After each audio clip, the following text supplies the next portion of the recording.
of them joining the SEC this season, and it is Texas, currently ranked #1 and the preseason favorites in the Southeastern Conference, and so far living up to that billing.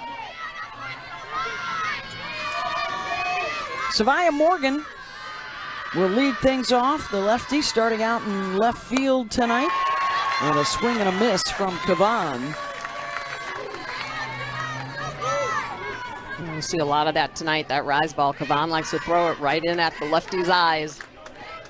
Savia swinging through that first one. 10th in the country in strikeouts. She has a couple of wins already this year against Texas Tech and against Florida. Her 2 losses coming to Stanford and Mississippi State.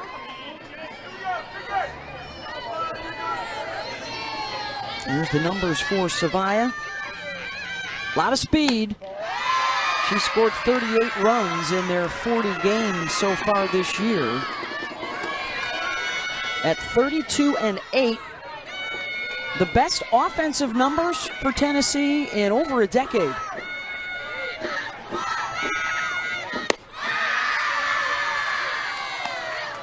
And that is ball 4, the leadoff walk for Morgan.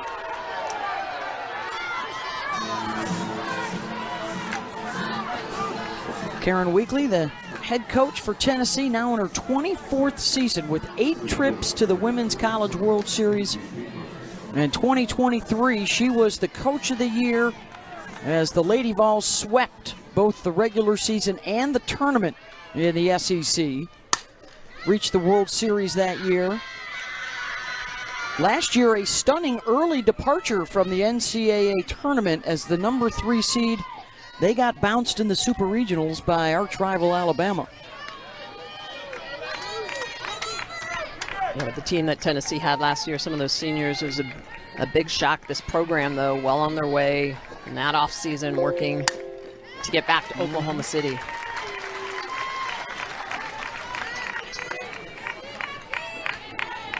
They've won 19 of their last 21 series in league play, and a big night for Weekly and Tennessee. They have some big wins against top-ranked teams on neutral fields. They have never beaten #1 on their opponent's home turf as they open up a 3-game set here tonight.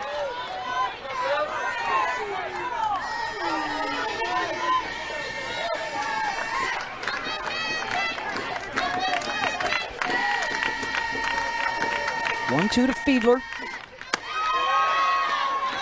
Just missed inside. A transfer from the University of Washington, coming off the Mississippi State weekend where she hit .500 and drove in 5 runs.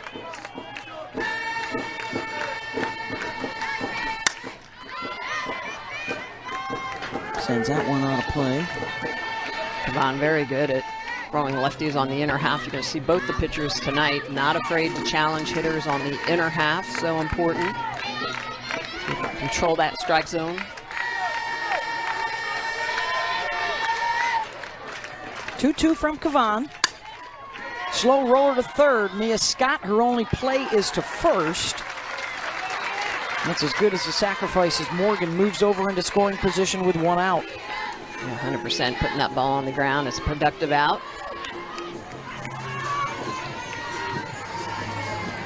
Here you see Kavan, the ERA dropping to 1.51. The strikeouts are up. And she has taken over as the ace of this staff. They had 5 quality pitchers last year. Michelle, they come back with 4 really good ones this year. And one of, if not the best staff in the country. Yeah, absolutely. A lot of different tools, a lot of different looks.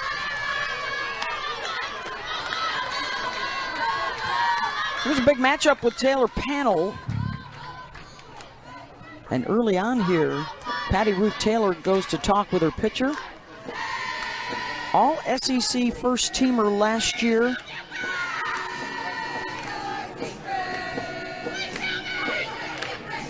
Karen Weekly calls her a professional hitter.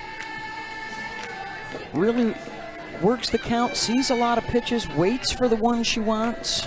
Said she's really comfortable this year hitting with 2 strikes. In the last couple years, maybe a little anxious, would swing at pitches early in the count that weren't the best pitches.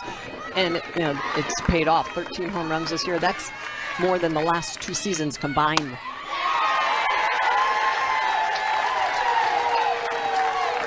Cavan in for a strike. Crowd excited about that last call. Little Bronx cheer in Austin tonight. Yeah. That one missed it high. Tegan's about 54% rise ball, 23% drop ball. She can hit in the upper 60s with her velocity. And Panel hitting better than 400 this year. And how about this start? These are the first walks allowed by Cavan in over 16 innings. And there's 2 of them now in the first. Yeah, just 23 walks on the year coming into this start. There's 2 walks in this first inning, a little uncharacteristic. It'll be interesting to see the strike zone tonight with these power pitchers out there. He's the number 4 hitter, McKenna Gibson. Boo has hit a home run in 3 of her last 4 hits. And she homered in all 3 of the Mississippi State games. Gibson does a very good job of protecting Panel. That's pretty good control right there. Just 2 walks at 54 batters face. I mean, that's the type of high. They are trying to force her to throw belt and below. Big game plan against Cavan. Make her throw it low in the zone. And she hits low in the zone right there. 1-2. Now, Cavan has a lot of different tools. You know, we were talking with her earlier before the game. She said she's gotten more comfortable with her drop ball. Hits the swing and the miss there, 2 down. And even though she's gotten more comfortable with her drop ball, as you mentioned, Beth, 54% of the time, she's going to work upstairs with the rise ball. She cups this pitch. It's a 4-seam rise ball. She works as a setup low in the zone at the knees, and then she comes back upstairs into Boo Gibson's eyes, and she gets the big swing and miss. Second out of the inning. Sophia Nugent fouls the first pitch off. In her second year at Tennessee, she transferred in from Oklahoma, where she was a part of 2 national championship teams with the Sooners. Coming out of high school as the number 1 ranked catcher in her class.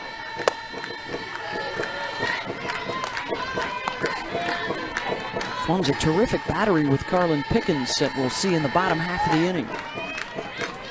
A couple big catchers that have transferred out of Oklahoma. Nugent, Erickson at Florida. Jocelyn Erickson.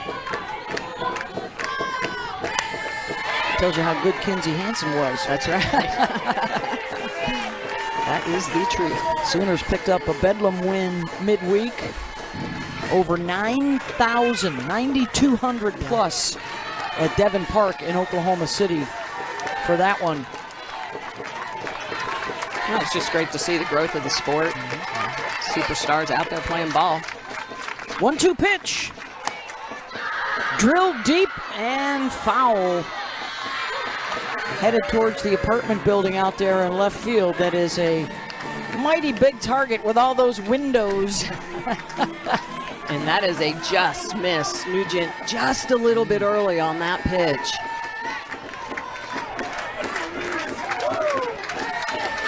Another 1-2. Missed it away.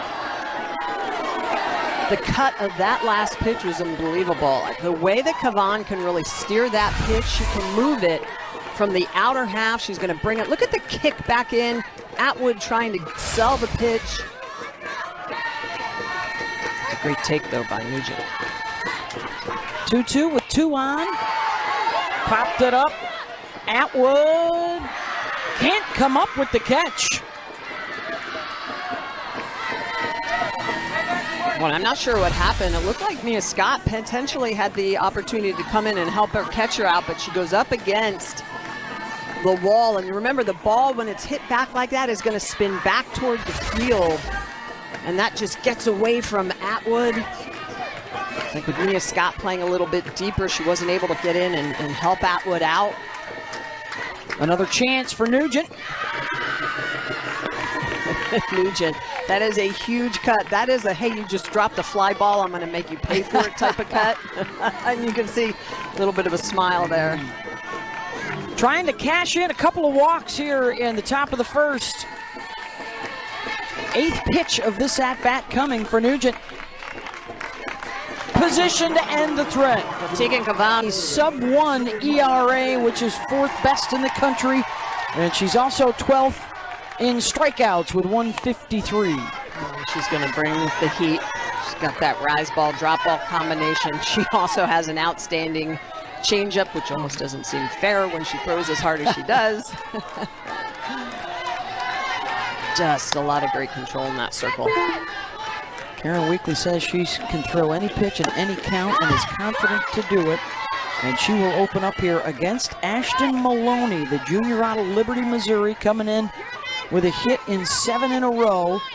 And that number 4 hitter is the dangerous one. Reese Atwood has reached in 22 straight games. She provides the power for a lineup for Texas that, incredibly enough, could have 4 of the top 6 single-season batting averages atop their record book all this year playing together. 4 of the top 6 all-time. In program history, yeah. In program history, and their single-season averages. Wow. Maloney grounds it to short. Laura Mueller stays down on it. 1 down.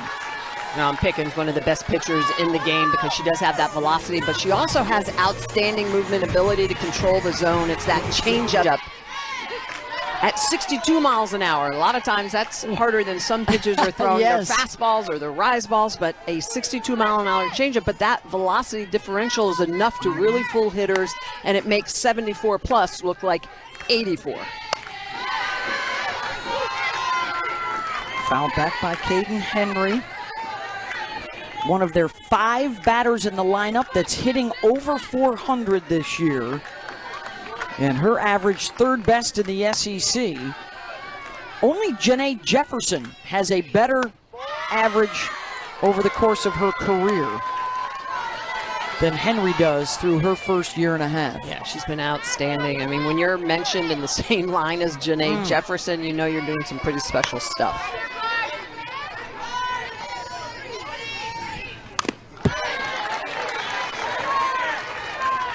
Her velocity record broke the old record by, former Lady Vol, right? Monica Abbott. What'd you throw? What was your high velo? 74? Mid-70s, yep. There's the 1-2 pitch. Swing and a miss and a strikeout for Pickens, 2 down. And that's it. That's the changeup. It's 65 miles an hour, so that one a little bit elevated in velocity, but it's not that 74 mile an hour. And look at the way that she's going to get around that pitch. So really good rotation, but just takes enough off of it that it gets hitters out in front of it. It's that spin on speed differential that makes the difference.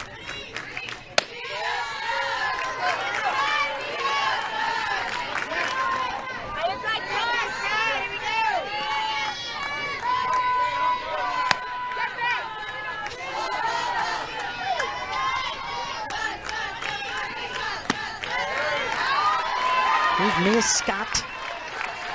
Her 230th start. Hasn't missed one. That's 5th best amongst active players.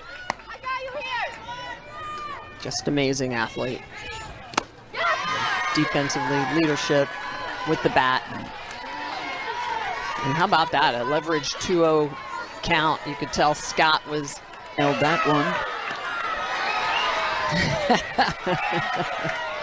Smiling about it in the mid-60s, just to keep everybody on their toes. Mike White told us this week, hey, she's so good you got to pick a speed, right? And look for a particular pitch at a particular velocity and take your best shot. Yeah, 100%, Beth. One of the things about both these pitchers, in fact, because they do have very good changeups, you can't be caught in between. You've got to pick the speed. You either sit slow or you got to attack hard.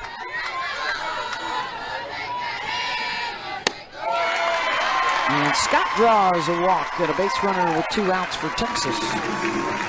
And here comes Reese Atwood. Another player that's always in the discussion for Player of the Year honors in the SEC. Yeah, 100%. Reese Atwood with 14 home runs. I mean, she just has been doing everything for Texas since she walked on campus as a outstanding freshman catcher 3 years ago.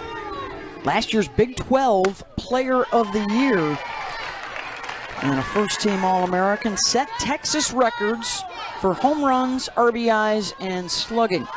And it'll be interesting to see how Tennessee attacks her. She is very good, very quick hands on anything up and in.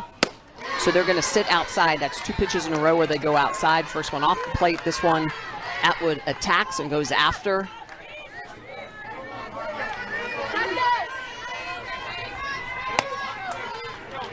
Reese is their all-time leader in RBI, just a junior.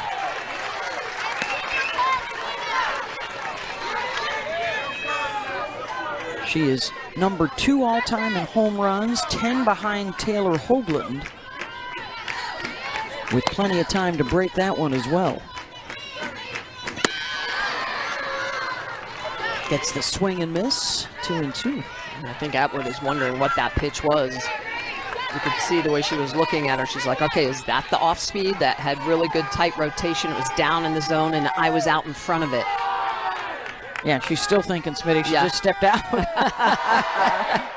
That's what pitchers do. We learn to read the mind of the hitter through their expressions.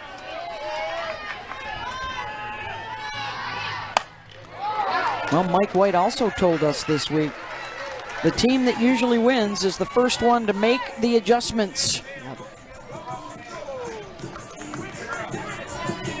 Of course, Mike now in his 7th season at Texas after tremendous success at Oregon as well. Has led the Longhorns into the championship series in a season, 18 games with 1 or fewer earned runs allowed, 6 times with double-digit strikeouts, including that monster showdown with Nyjah Kennedy in Texas Tech when she had 18 in an extra innings win. So she beat Kennedy head-to-head during this regular season, also beat her last year at the World Series. She just has a lot of patience in the circle. She waits for that offense to put runs up on the board. She doesn't make a lot of mistakes. That's one of the keys. I mean, for a young pitcher, she does a good job of really controlling the zone. There's 2 walks in the first inning, uncharacteristic, but this is a big game. There's probably a little nerves. And then got out of the jam quickly with a couple of strikeouts on a rise ball and a changeup to end the threat. So now she faces the bottom of the Tennessee order. And already making adjustments. You can see the way she's getting underneath her rise ball a little bit more.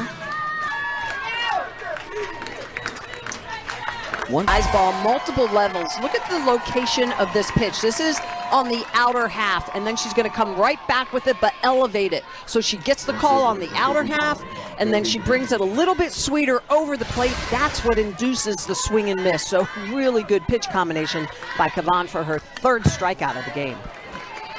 That'll bring up Gabby Leach.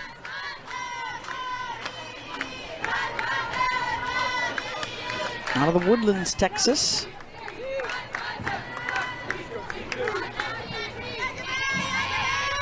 Had a big home run in Game 3 of the Mississippi State series. They took 2 of 3 from the Bulldogs.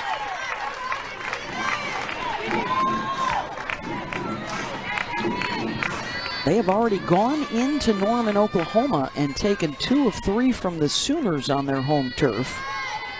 And now Tennessee trying to do it here.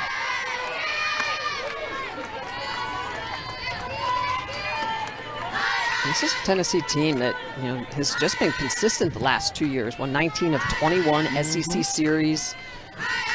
All 8 of their losses this year to ranked teams. But this is definitely one of the greatest tests their offense will have, going up against Kavan, who's long, she's lanky, she gets out and then gets under that rise ball, that 4-seam rise ball with that scoop release. It just starts at the belt, gets up at your eyes, easy to swing through and miss. 3 of her 4 strikeouts with that rise ball. Here's Ella Dodge in the 8th spot in the order. Redshirt freshman out of Bradenton. Has taken over at second base for them. Laura Mueller moving from second to short to shore things up there.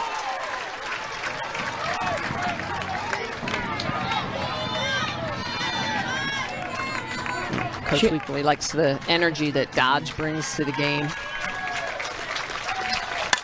Down 0-2, goes the opposite way, flicks it down the line, just foul. Karen Leakley is wondering if this was foul or fair. It was very close. Let's take a look. Up her second hit in SEC play, her first a 3-run home run against Oklahoma. It's not a bad first That's hit. a good one.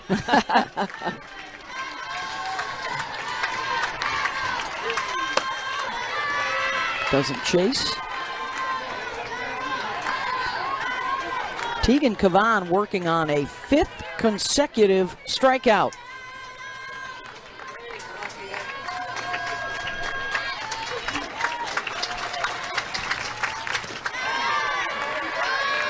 Wastes away. Good job by Dodge.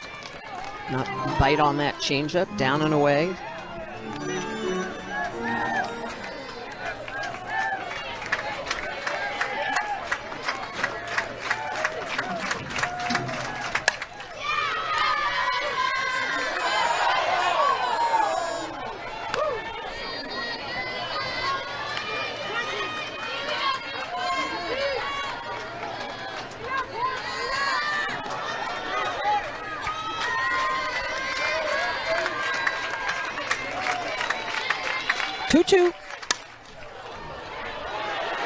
Down the line and right, and Maloney is there to cover. And a 1-2-3 inning in the top of the second.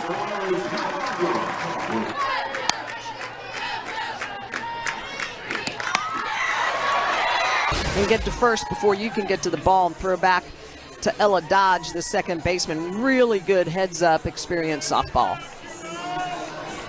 Well, she's smiling and joking with her teammates in the dugout, so hopefully that's a sign that it's not a serious injury. But she pitches just the 1 inning and is now out. She could re-enter. She threw just 21 pitches. Down the line, foul ball from Stewart. Of those 21 picking pitches, 14 were strikes, 4 swing and miss. 2 strikeouts, both on the changeup, but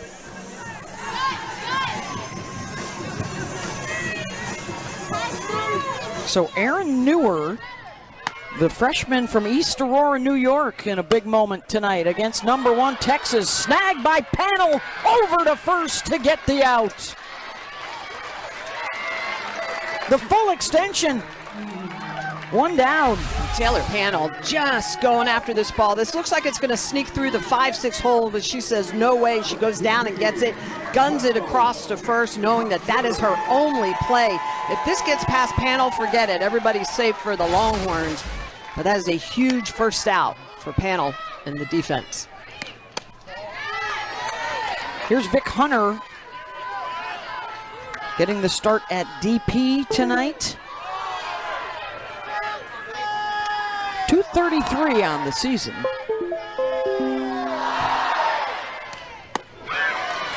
Newer got her with the change. It's the 4th appearance and relief for Aaron. 7 innings of work. She has struggled thus far in league play, on ERA over 6. As Hunter waves at that one way out of the zone. 1-2.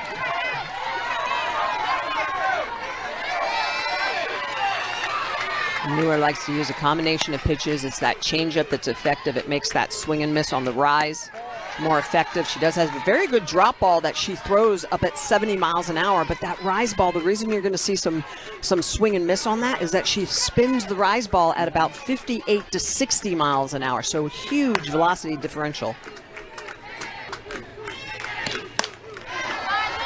And there it is again. So you see that rise ball up in the zone is going to be about 61 miles an hour. And typically that's the opposite, Beth. A lot of times you see the slower stuff low in the zone. You don't see a spinny rise ball, slower spinny rise ball up in the zone, but this freshman has been trying to use that pitch. So 70 miles an hour at the drop, 61 with the rise ball up.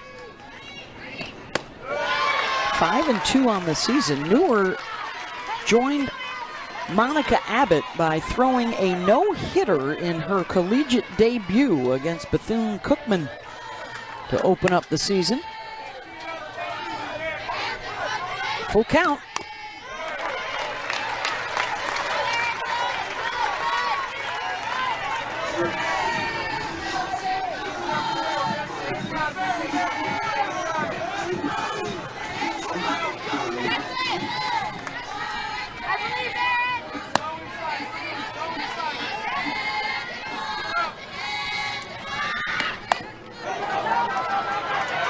Short, Mueller over to first. They're able to hold the runner at second base. 2 down.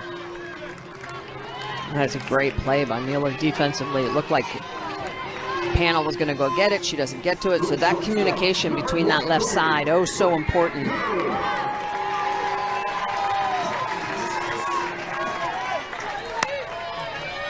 Here's Leanne Good, still with the runner in scoring position. Texas trying to grab the lead here in the bottom of the second. Leanne 381 with a runner in scoring position this year.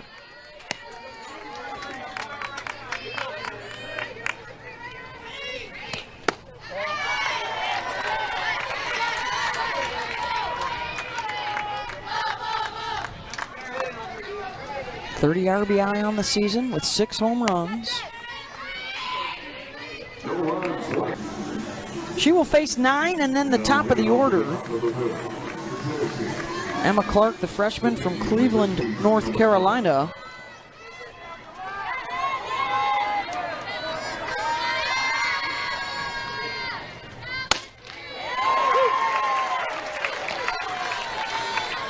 So the development here early on, the early exit for Carlin Pickens. So, I mean, she's been laughing with her teammates. She's been going through everything with them, talking right there to Megan Rhodes-Smith, the pitching coach. It does not appear on the outside, Michelle, that she's hurt. Yeah, but it's hard to say at this moment. 1 inning of work, 21 pitches. I mean, at this point, it could just be a coaching philosophy, like we're going to wait for our offense to put a run up on the board. We don't want to burn your innings because we think we're going to possibly use you in all 3 games.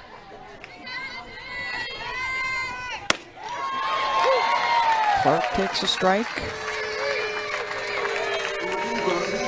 They lost a lot of key weapons from a year ago, so the freshmen jumping right in and doing their share of the work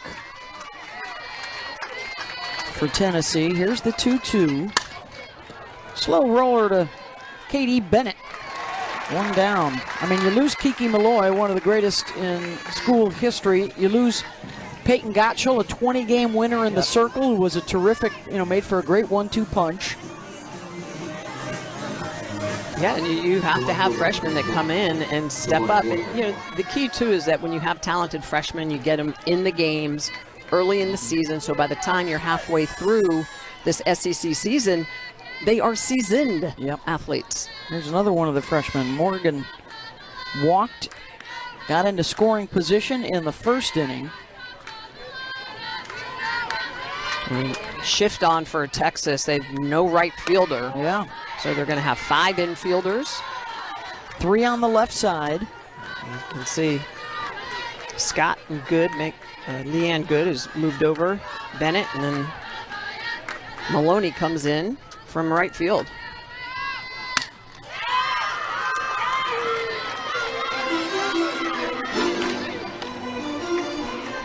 Yeah, so Scott at third. Good, the shortstop, is now in that 5-6 hole. And actually check that. That's Katie Stewart. The left fielder came in. Yeah, okay. She's playing what would be traditional shortstop ground against the lefty slapper.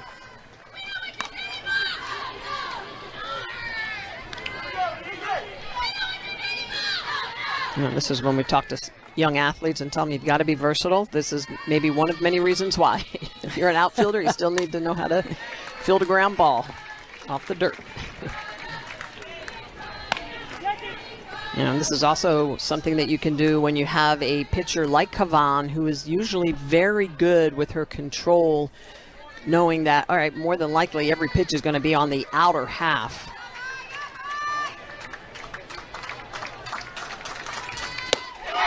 Swing and a miss.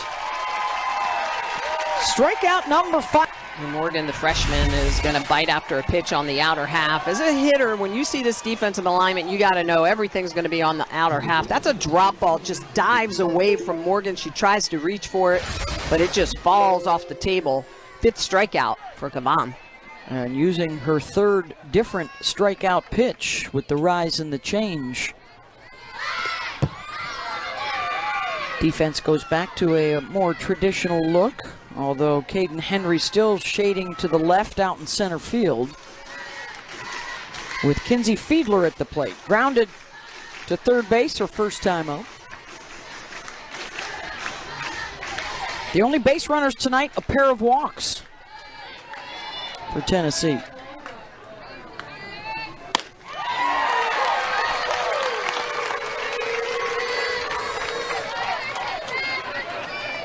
Kavan immediately used as a freshman. In fact, first big game out against UCLA, we were wondering who Texas would throw last year, and it was the freshman Kavan, and she is just settled in. So when she threw in the Women's College World Series, she throws in big games like this. She's very comfortable for a young pitcher. Yeah, she says confidence is not the absence of self-doubt, but the ongoing resistance to it. And she is very sure of her skill set. Well, both of these clubs work with sports psychologists. They've both actually read the book Twin Thieves, which talks about, facing your fears and just, learning to pitch and work through stuff.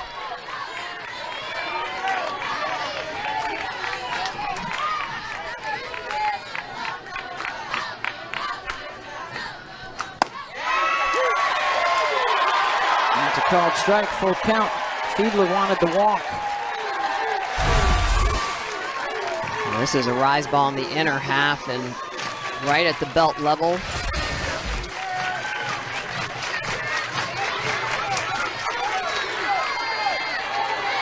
Full count.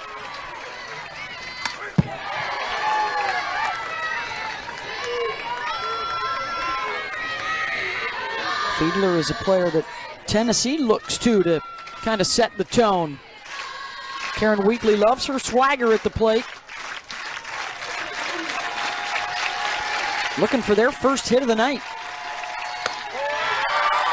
And she does draw the walk, so their 3rd base runner on a free pass. And here comes the heart of the order.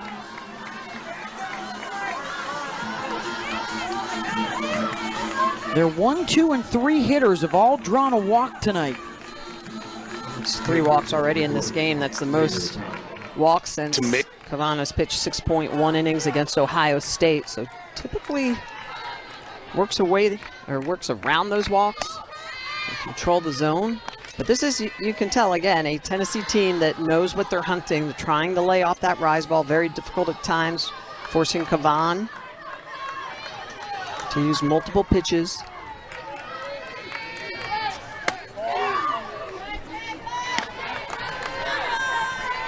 Panel hitting .372 this season with 2 outs.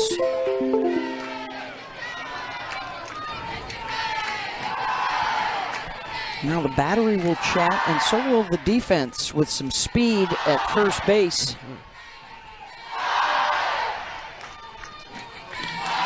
It's also a possibility we would see Kavan in all 3 games in this series. She's pitched in 11 of their 12 SEC games, made an appearance in each of those.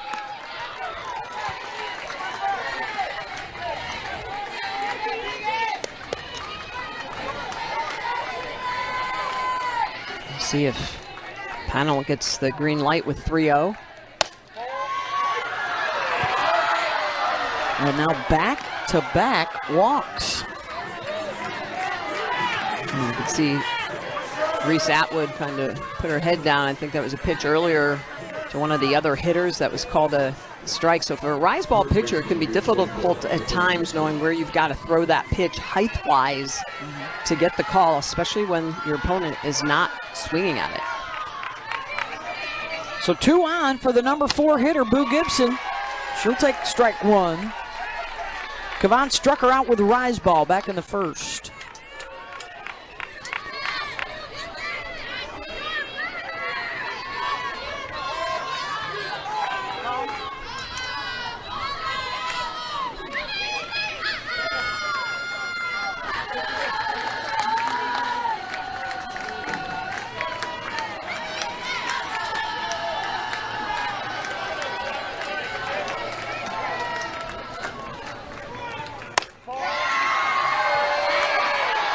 Trying to jam her in on the hands. And Kavan asking for Atwood to check on that. No check, no swing.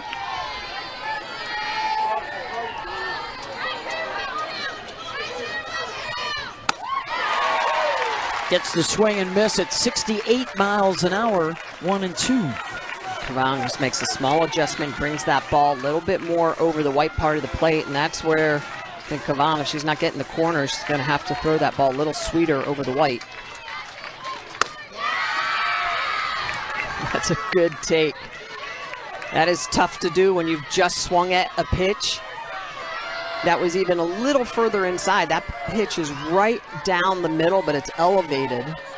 Gibson lays off it. Couple on board via the walks.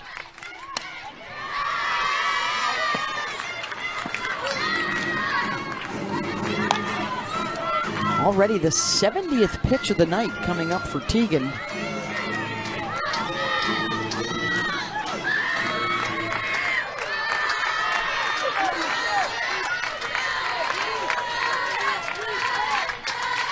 Two to Gibson. And another full count.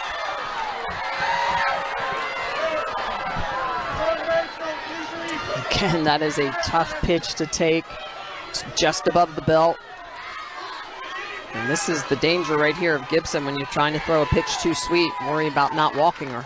Now, Teagan Kavan with, yeah, and this is just a complete team. They do a lot of things really well. They have a lot of energy. They've been very close, Beth, and they are driven to have the opportunity. They love playing as this #1 ranked team in the country. They work hard. They take a lot of pride in it. Coach Mike White has really built himself a great program here with a ton of talent. They are 16-0 here at Red and Charlene McCombs Field in Austin. They have 3 of their last 4 SEC series at home as they try and go back-to-back, winning a Big 12 championship and then an SEC championship. They are playing the 2-time defending champs tonight here at Tennessee.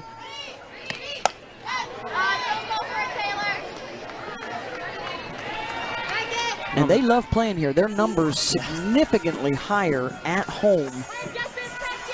Yeah, absolutely. A couple of these hitters, they love to hit here. You know, just something about the ballpark. Averages drop a little bit when they're on the freshman Newer. Has the ability to throw a lot of different pitches. The Smitty rise ball. This one's a drop ball in the lower half of the zone. She can take a little bit off those pitches. She throws the 3 different speeds, and it's tough to figure her out at times.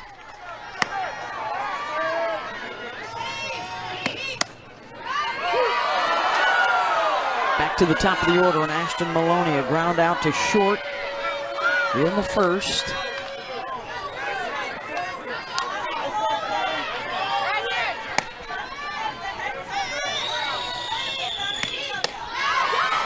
Thrilled at that one, way out of the zone. Just the 1 hit so far tonight for the Texas Bats. They hit over 400 here at home as a team. Their slugging percentage, 100 points better than on the road. They score 2 more runs per game here at home than on the road.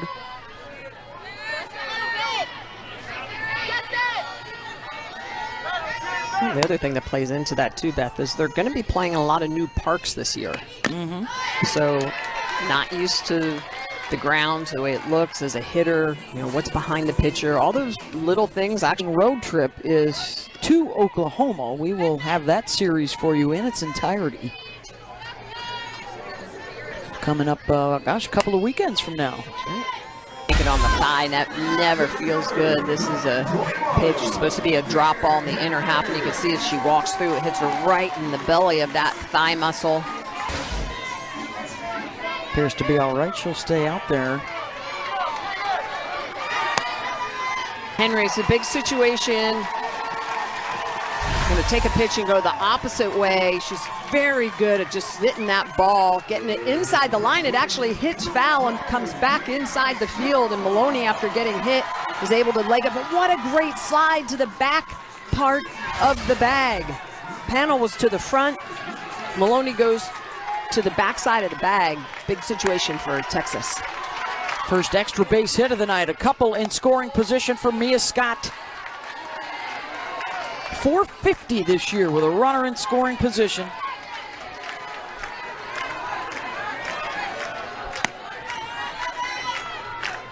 Top 5 in just about every offensive category in school history. And it's pretty much money that she will put the ball in play somewhere. She's only struck out 5 times all year. Great leadership, great presence. It's the softball consecutiveness, the double by Henry, then Scott, then Atwood with a runner in scoring position with Mia Scott out there is going to attack early. They know what they're hunting at this point. This is a drop ball in the inner half, and she just attacks it, drives it right back up the middle. As you mentioned, Beth, it goes off the bag. And that's going to give Scott the ability to come home very easily.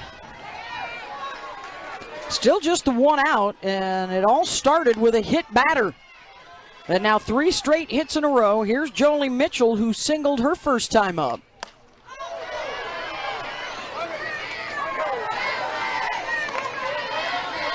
In her second year at Texas after 4 seasons at Notre Dame,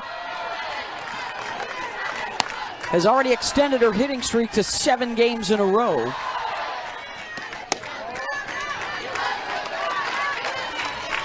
Had a streak earlier this year where she reached base safely in 23 straight games. Reese Atwood has just matched that, standing down at first base.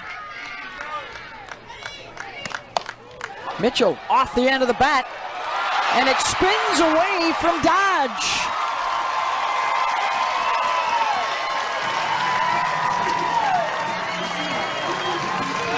A knuckleball off the end of the bat.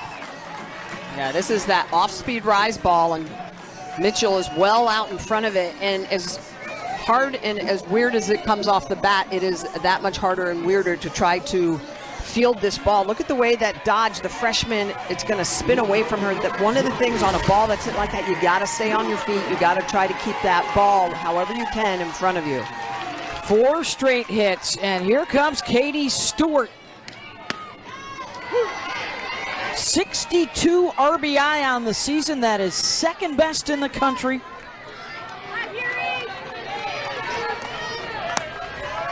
And the sophomore has a big opportunity here with 2 on. And it's second time through the order. You know, the top of the order did not get to face Newer in that first inning. It was obviously against Pickens. This is a team that is shared information. They make great adjustments. Stewart is 500 this year with a runner in scoring position. Lays off the rise out of the zone, 1-2.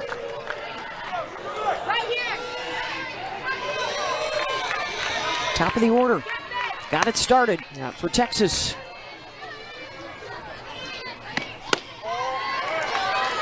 And even though they have not left the yard yet, Atwood, Mitchell, Stewart, double-digit home runs for Texas, but all of them with great batting averages.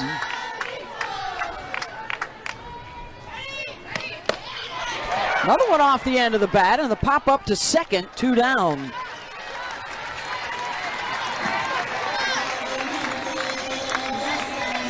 Big out there for Newer. And here comes Nick Hunter. Grounded to short her first time up. She is the 8th to the plate this inning.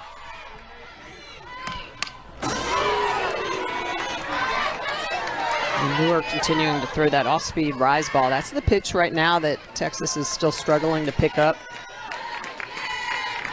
The one that went off the end of the bat to Mitchell. Stewart just popped it up.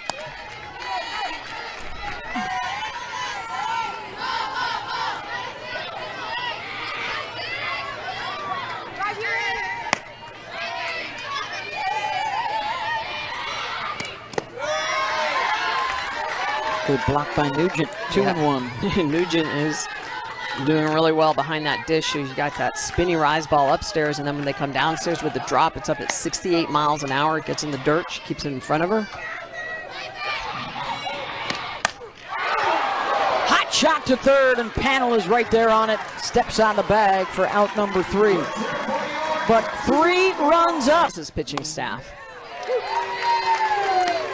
It is likely that Kavan would not start tomorrow, so, you know, there is the counter argument that, well, we'll save our ace for game 2, try and win that, and then it's all out on Sunday for game 3, but you can also make the argument that, well, hey, Pickens threw great in that first inning. Keep her out there and win game 1. Yeah, I mean, exactly, and I think it comes down to maybe belief in your offense and what you have to do to score runs. Both of these offenses are very good. Texas with more power, Texas with a higher batting average, more walks. But Pickens still, potentially, if she throws tomorrow, would have to go up against potentially a Mac Morgan, who is a very good pitcher in her own right. I mean, this is a Texas team that has a very good staff behind Kavan. Then you can speak, obviously, Michelle, 2-time gold medalist, to the mentality of a pitcher. You want the ball. Want the ball. You want the ball every Always. night.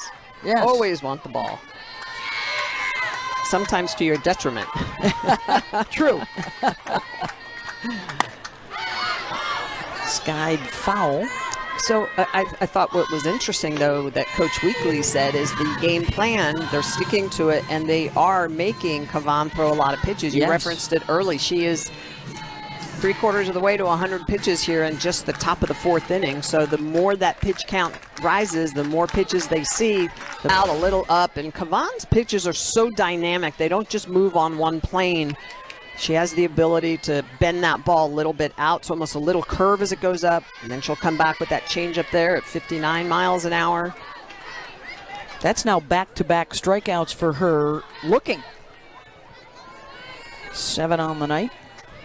And you almost have to start like I do. I chart like low rise, high rise, inside, outside. I mean, she just attacks the full zone. And a lot of pitchers are just, let's say they're arm side heavy, so you can split the zone in half and you can just dive into one part of the zone. With Kavan, you cannot do that. Different planes and different speeds. Scoop by Good at short, 2 down.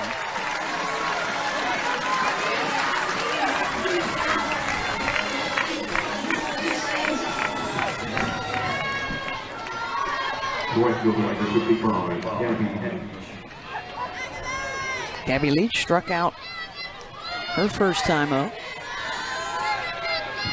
80 pitches now for Kavan. In for a strike. Well, one of the things that makes Kavan so efficient with her form and her velocity is that she's very loose. She doesn't over muscle the pitch. And when she does, she'll throw through her spin. So she does a good job of just trying to almost stay, we like to say, long, lanky, whippy. She's got the frame for long, lanky, whippy. She does. She's 6 foot. Pickens is 6'1". So both these pitchers, yeah, long levers. Tall drinks of water. Well, and it's not just her. You know, you talked about this entire pitching staff. Their ERA is 5th in the country. Their whip is 4th in the country. Their strikeouts per 7, 7th best in the country, as you see Mac Morgan. So after you get a a full night of rise balls at your eyes, Mac will come back tomorrow with the drop ball at your shoestrings. About 96% of Yes. the time. Now that's a picture that you know where you're looking, you know what you're going to get, but it's still exactly. I think there's a song. There is. You know where you're looking, but it's still hard to barrel up. You got to try to get down into that low pitch and reverse the spin on it. After the day prior, you're trying to get on and through the rise ball.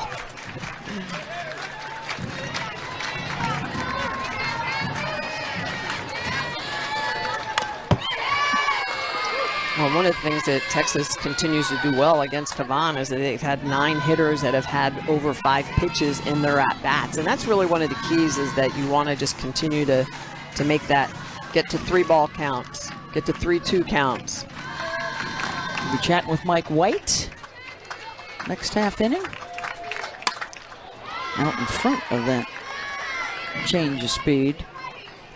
This the 6th 3-ball count of the night.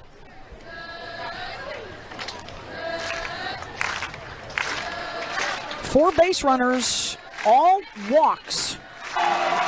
All 3 runs coming in that 3rd inning against Aaron Newer, and it's one freshman to another. And Peyton Tanner is making her 7th appearance of the season. Has thrown just 20 innings, but the freshman is 3-0 with a 2.37 ERA and getting an opportunity to face the Longhorn hitters. It is 8-9 and then the top. Here's Leanne Good.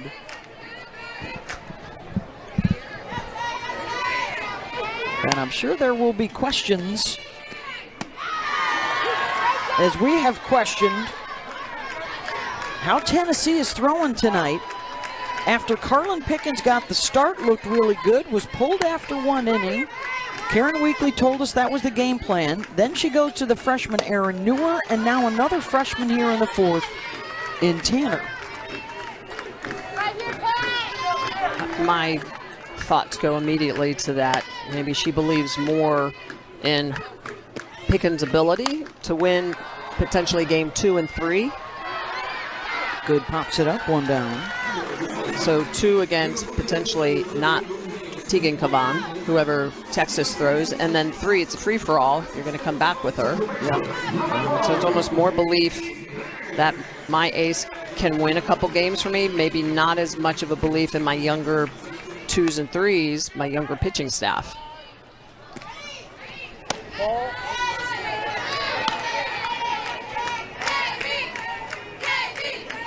Yeah, they're difficult decisions, all of them. You know, trying to figure out how you're going to scrape out some wins, and we saw it against Oklahoma as well. Pickens did not start game 1 against Oklahoma. She came on in relief and picked up 2 wins in that series. Yep. So I think it's a selection of when am I going to use my ace, and opportunities when my offense can put runs up on the board. Bennett in foul territory, 2 down. Hey, Sunday Night Baseball comes your way with the Cubs and the Dodgers out in L.A. Shohei Ohtani hosting Kyle Tucker and company out at Chavez Ravine. 7 Eastern on ESPN. Coverage begins at 6 Eastern with Baseball Tonight, Sunday Night Countdown. This is the midway weekend in the SEC slate. We're only 4 weeks away from the end of the regular season. But a loss for Tennessee drops them 4 games behind Texas in the loss column.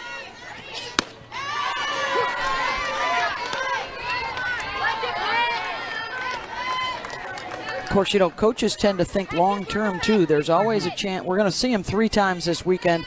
We might see them again at the SEC tournament. We might see them again in the NCAA tournament. 1, 2, 3 for Tennessee, but they're down 3. 2 strikeouts in each inning tonight. And Tennessee is hitless, repeats hitless this evening. 8 strikeouts, 4 walks. They've had a couple of base runners in scoring position tonight. 8, 9, and the top coming up. Dodge lined out to right field her first time up, had a couple of well-struck foul balls.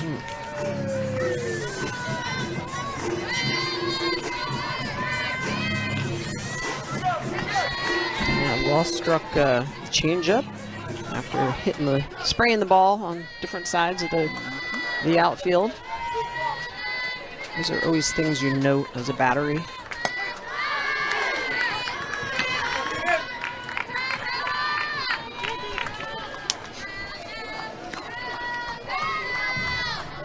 Oh, by the way, we do have game 2 for you tomorrow night on ESPN, 6 Eastern.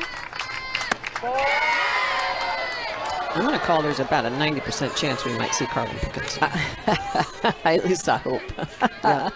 Maybe Again, she seems to be in great spirits. Yeah. We saw her touching her shoulder a couple of times, but she's been laughing with her teammates. There's a smile, so it certainly does not appear to be an injury. And again, Karen Weekly said that was going to be the game plan. Ground ball to second. Bennett's there, 1 down. Hey, how about some NHL action for you as we get close to winding down the regular season? Not once, but twice. We got a doubleheader for you. Caps and Blue Jackets, Ovechkin on the ice, and then Rangers trying to chase that final wild card spot against the Canes. Saturday doubleheader on ABC starts at 12:30. And a club by Ashton Maloney, 2 down.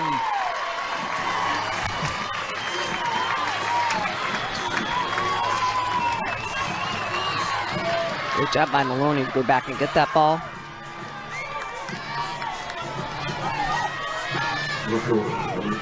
And I love the reacts as well as Kavan. Like, no big, that ball was well struck. Yes, it was. There's sometimes as a pitcher when you're like, is that going to go out of the park? Is that going to please stay in the park? Please stay in the park. Here comes the shift for the leadoff, Savia Morgan, with just 2 outfielders and 5 infielders, 3 on the left side. That is the left fielder, Katie Stewart, coming in to play a little shortstop. So the center fielder, Henry, moves over to left, and the right fielder, Maloney, moves over to center. Morgan has walked and struck out.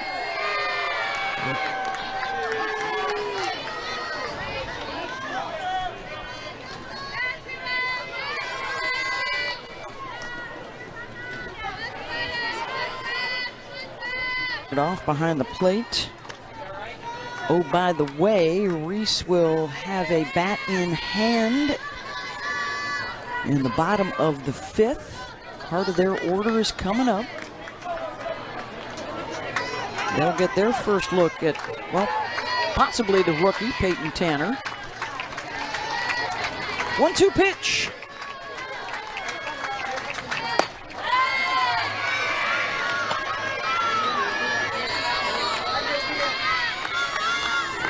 Continuing to pitch Morgan on the outer half, pitching into that shift for the Texas defense.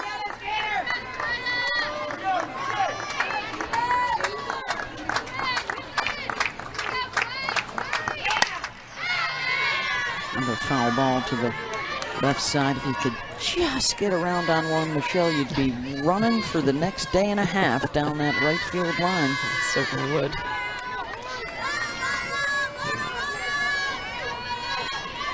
But Kavan not likely to put one in there. No, she's good at hitting her spots, does not cross up her catcher very often. From count. Hitting 70 miles an hour with pitch number 100 coming up.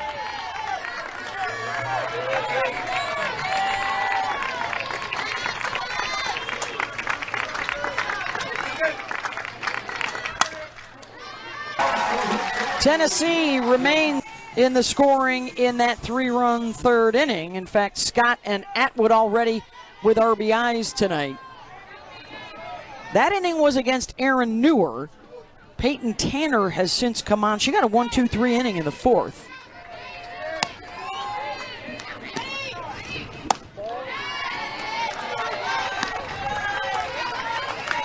Well, Beth, to your point about this Texas team, it is really about batting average, the way they strike the ball It's also about the number of walks that they draw. Base hit out to left center. And Caden Henry is aboard. It's just great adjustments, being able to hit the ball on either side of the plate. They're very strong on the outer half. That pitch is elevated, and she's just going to barrel it up, let it travel, and she goes the opposite way with it. And I think that's the thing that all of these Texas hitters just do well. They're never usually in front of pitches. They let them travel. Second hit of the night for Caden. So the top three in the lineup have already been on base 5 times, including Scott, who walked in the first and then an RBI single and scored a run in the third.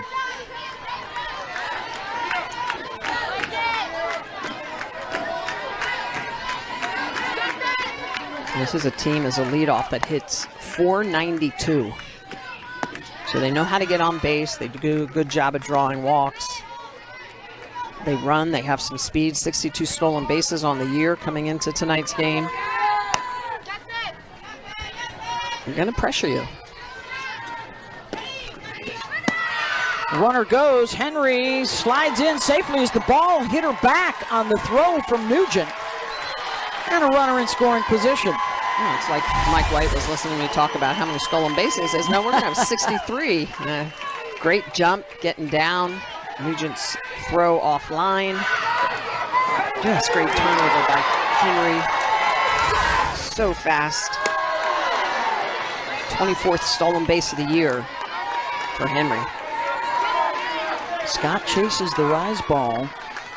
Texas, by the way, had a midweek game.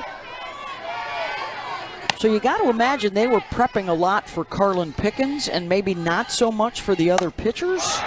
Scott gets a hold of one, back to the track, and the catch is made on the run by Fiedler. Henry will advance to third.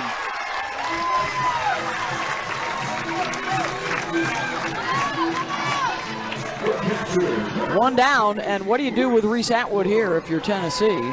And they're thinking the same thing. Yeah, I'm going to go out and talk about it a little bit, especially after Mia Scott just got all into that ball. Off the bat, it sounded like it was going out of the yard.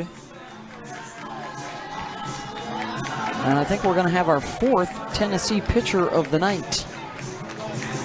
Is that Charlie Orsini out there in the bullpen?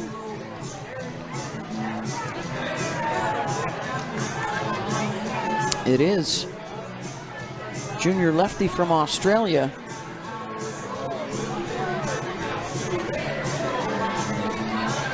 Nope, not going to be her. It's going to be Sage Margetko, the righty sophomore who transferred in from South Carolina.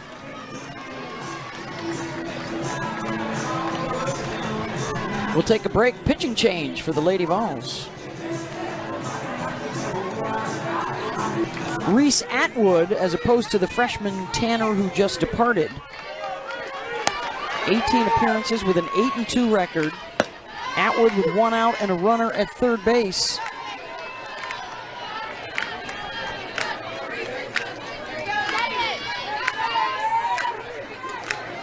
Big thing with her, Karen Weekly was saying, throw strikes, trust in your pitches in the zone. Of course, you can't give Atwood much with any fat on it, or she's going to hurt you. Yeah, she gets ahead of Atwood 0-2, but Atwood is still a very good 2-strike hitter.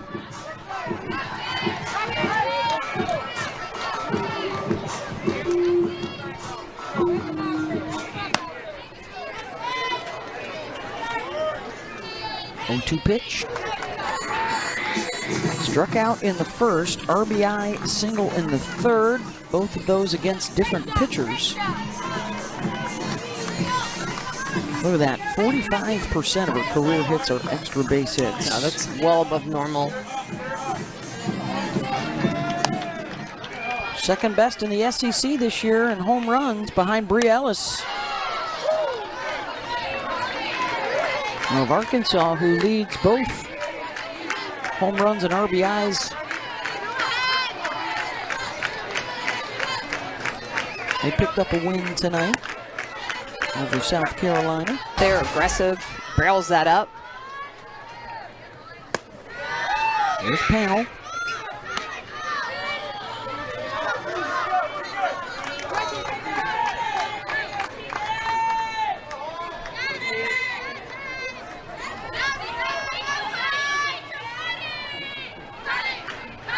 Been their best hitter this year. 400 hitter with some power.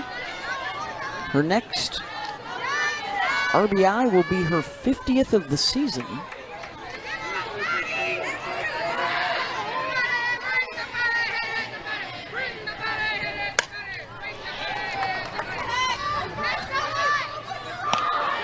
It has been tough to touch up Teagan. Yeah, if you look at all of the situational hitting, they're just 1 for 16. 0 for 4 with runners on. 0 for 3 risk. 0 for 5 with 2 outs. I mean, all those situational stats. But obviously, when your opponent is throwing a no-hitter, there's a lot of goose eggs in those stat lines that you're trying to reverse. Yeah, unable to take advantage of any of the walks. Opposite field and back-to-back hits. And Boo Gibson is the tying run coming to the plate.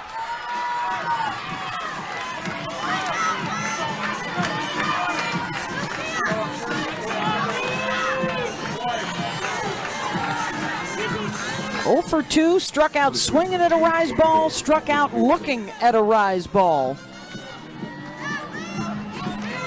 Now, these are the hitters coming up with all the power. Gibson and Nugent both with 9 home runs.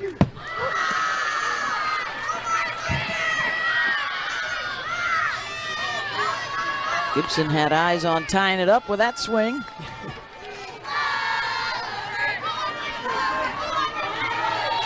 Senior out of Santa Clarita, California, in the starting lineup all 4 years at Tennessee. Has helped them win SEC championships, has helped them get to the Women's College World Series. In the chase this weekend for their first ever road win against a #1 team in the country. And pops it up. 1 down.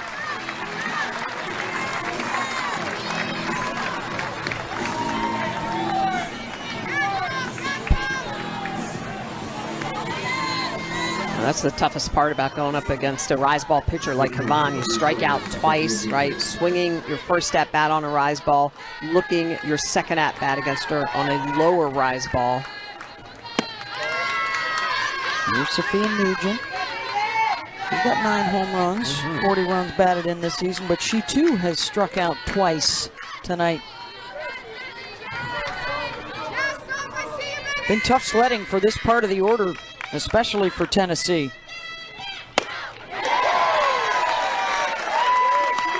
4, 5, 6, 7 hitters have 7 of the 8 strikeouts. Well, Kavan just matches up well against power. She gets underneath that rise ball. She can throw it because of the late sharp movement. She can throw it right over the dish, so she gets the swing and miss. And she's been rough on the righties tonight, Smitty. Marjeko just getting underneath that rise ball and showing that she can be spinny. Again, multiple planes. She's got that curveball that also can blend into being a rise ball. That's the rise ball, so it's tough to read that because sometimes you got to read that spin up. She doesn't have a complete. She comes off to the side a little bit, and you can see the way she comes off to that side. She can pull across her body to get extra spin on that curve. She gets underneath that rise ball, so it's a little bit of a different look. And that's where on the curveball, you can just see it there. That last pitch is a curveball, just the way that that arm circle is slightly off to the right, so it's not completely over her head, but you can just see, and then she just snaps around that. That is a really pretty curveball. Fouled off by Hunter.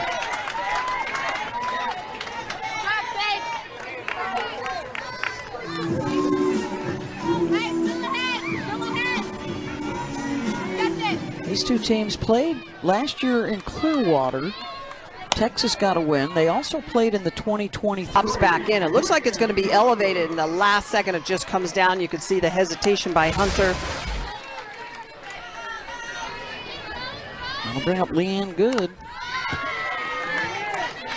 So Majeko is striking out 3 of the 4 hitters that she's seen already.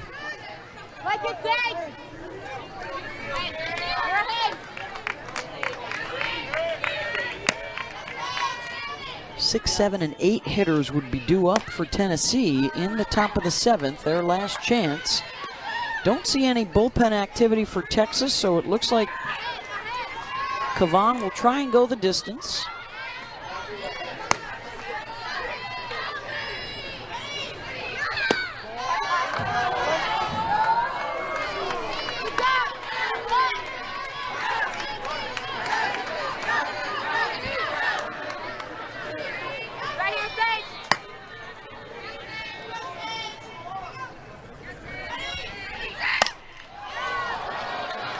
Popped to short. And a 1-2-3 inning for Marjetko, but it's Texas 3-0. Last chance coming up for the Lady Vols. 6, 7, and 8 coming up. It's Laura Mueller.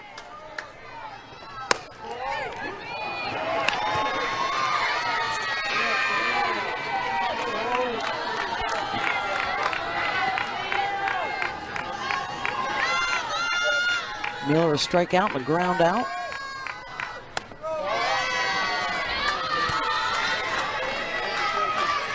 Texas trying to maintain control in the SEC. They start the weekend, a game up on Oklahoma and Texas A&M in the loss column. They start play at the Rhodes House against Alabama tomorrow. And Texas A&M a winner tonight over LSU. That showdown between the 3rd and 4th place teams. Now, the interesting thing about this year, Beth, is that there are a lot of very equal teams. There's a lot of parities. It comes down to sometimes just execution. Who's playing their best ball? Whose home field are you playing on? I mean, all those things matter. Well, and the depth of the league is just ridiculous. I mean, bearing in mind, too, the SEC tournament, top 4 seeds get a double bye. 5 through 9 get a bye. Anybody below that, you got to try and win 5 games in 5 days. And, of course, practically every game you play in the league is against a ranked opponent. Well, when you look at Tennessee, they're a perfect example. You come into this game, they're 32-8, and you're like, wow, they have 8 losses already. Every one of their losses is against a ranked opponent.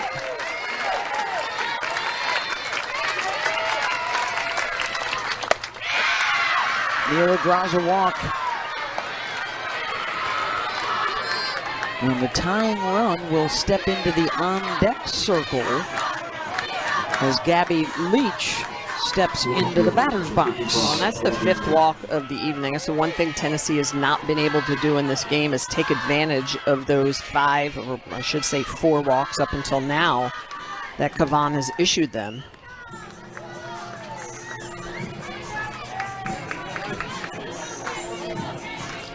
And looks like a pinch runner going to be coming on.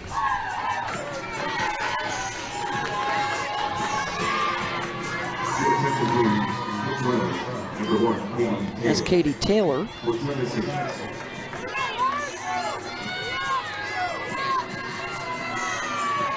Senior out of Noonan, Georgia. So here comes Leach, who has struck out twice on that rise ball. Still hitting 70 miles an hour with her 124th pitch of the night. Yeah, she is. Got really good smooth mechanics. We talked about it earlier. Allows her to throw a little bit more effortlessly, which is a big part of pitching. And being very whippy, not trying to over muscle the pitch. So it does afford her the ability to have a higher pitch count. And again, if you're new to the game, the pitch count not usually as significant as it is in baseball. Short term may affect how much she can throw the entire series. skied into foul territory. Mikowicz final out. And how about for Texas? A win here in this game is going to it'll be the, as you mentioned earlier, best start in program history. You have to go all the way back to Kat Osterman, the great, legendary Kat Osterman. And when she was playing ball back in 2006 when they were 39-3. And if they do win it, that means tomorrow night on ESPN, Mike White will be going for his 300th win at Texas. Here's Emma Clark.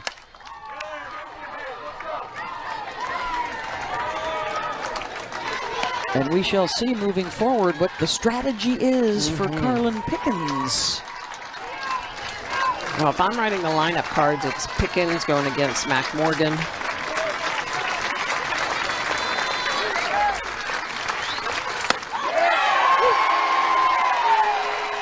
Come on, one strike away from a complete